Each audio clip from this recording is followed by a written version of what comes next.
your beautiful, beautiful design is worked out. We've got some new masks up here, which you haven't seen before, that we put up from the native tradition, the indigenous tradition here in Mexico. And of course, this is an almond tree, believe it or not, and we get almonds off of here. This is Cheryl's circle, as you remember, and also the first garden, which is earth. And back over here, of course, is that cave that we found that we've created. And inside there's a piece of art with the Virgin of Guadalupe. Of course, the table we brought down that we had up above. So this is the first energy. There are a lot of both ornamentals here, bananas, edibles. So we've really begun moving more, not totally away from ornamentals, but we are moving towards more edibles. Nuts. Back behind there's another date tree. Down below here is St. Francis. We got some statues. I don't know if you can see him down there. He's one of our favorites. Of course, the Mexicans love him, and I love him. So that's stone, made out of stone. The pathway coming up around it. More ornamentals. This is fire, of course, you remember. The energy fire, the second garden. We're up here, we do meditation and yoga almost every day. And then over here is St. Francis' brother, Buddha. I told that to Fermin one day and he just smiled at me, and I think he got it. And of course we have this around Buddha. And then why don't we come up here into the energy of fire. You can see there's a lot of plant life here. Beautiful plant life. We've got just put in some roses. We thought that was appropriate to have back here. Bird of paradise. And then as you slide over here, we got Jack's gift was Shiva. And we put Shiva here. He brought it all, he hauled it all the way from India. And we put Shiva on this little pedestal from used recycled tiles from the house. And we're looking to put in more vegetation in here, edible vegetation, to replace some of the wild flowers. Of course, you can see the beautiful, Fred, the cascading of the flowers over the rock. Some of it we've put in, and a lot of it, of course, is just natural, just beautiful. So let's continue into the down the stairs here through fire, the energy of fire, and over here to the third garden, which is of course the water, energy of water.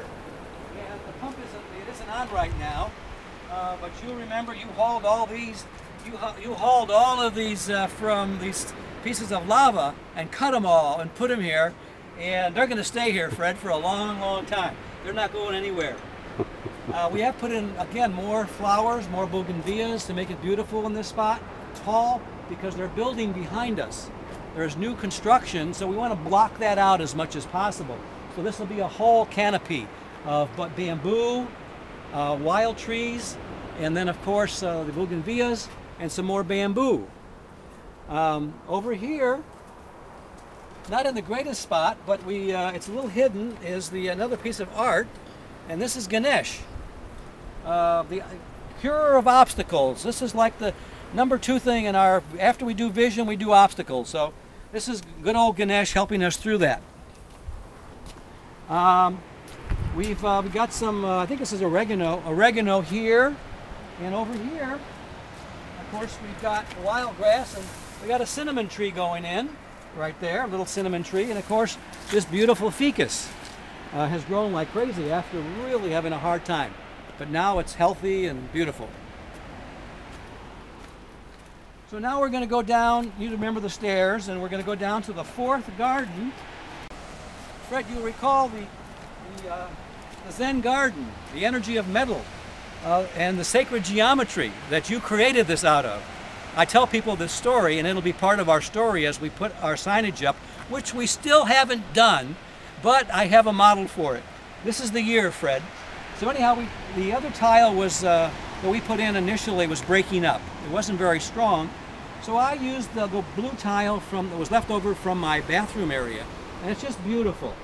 And it's sturdy, and it looks good, and I still want to do a little bit with the sand to maybe make it more like white marble and rake through it.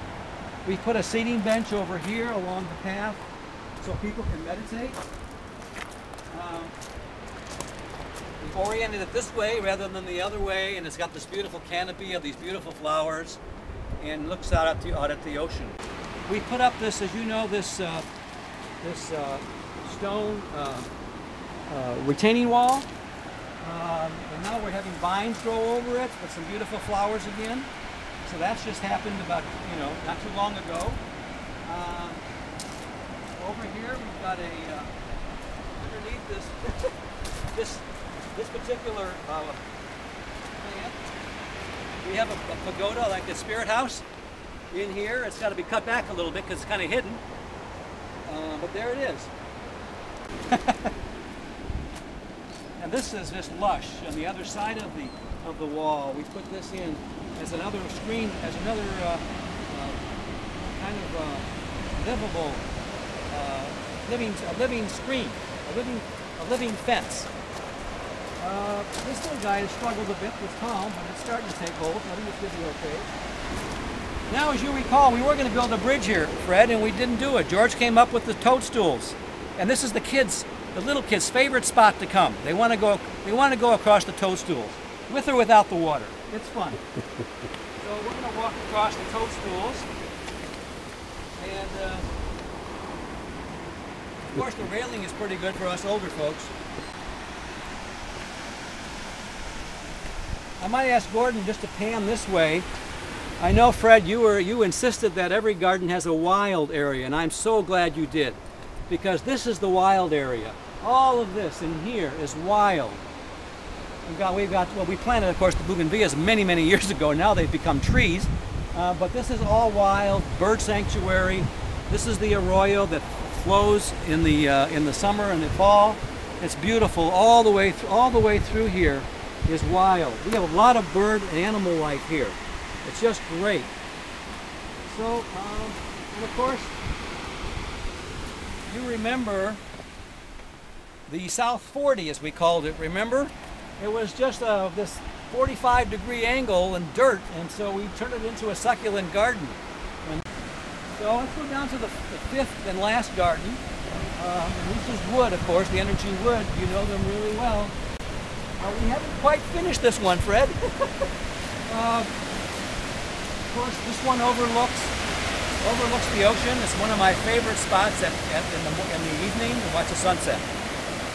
It's beautiful right now. It's about 1 o'clock mountain time. Of course, so this is going to become a medicine wheel, a small medicine wheel. And it will be divided into the 4 directions. And as you remember, this is going to become the peace pole.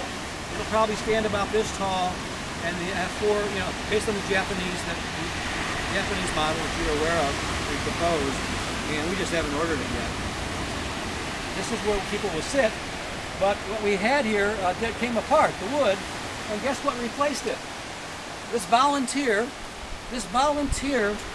papaya tree. So I'm not going to disturb it. It looks like I'm going to have papayas here. I'm going to be sitting under a papaya bench, and maybe just when these get all ripe, maybe sit down here and have a beautiful meal on your behalf. So I wanted to say one more thing to Fred, particularly, and Nancy too, that this garden, Fred, would not have happened, would not have had a chance of happening with this level of sacred DNA. As you can see as you walk through it, it's just come alive. I've been able to add to it along the way. And when I get that signage made, Fred, your name's going to be out there too. That people will know that that you had your hand, your fingerprints all over this place. And I can't tell you enough how much that has meant to me. So I'm going to check out right now, and Gordon has got this beautiful little camera, and I hope you enjoyed this video, and hopefully we can talk a little bit more on the next steps by phone or Skype. Namaste.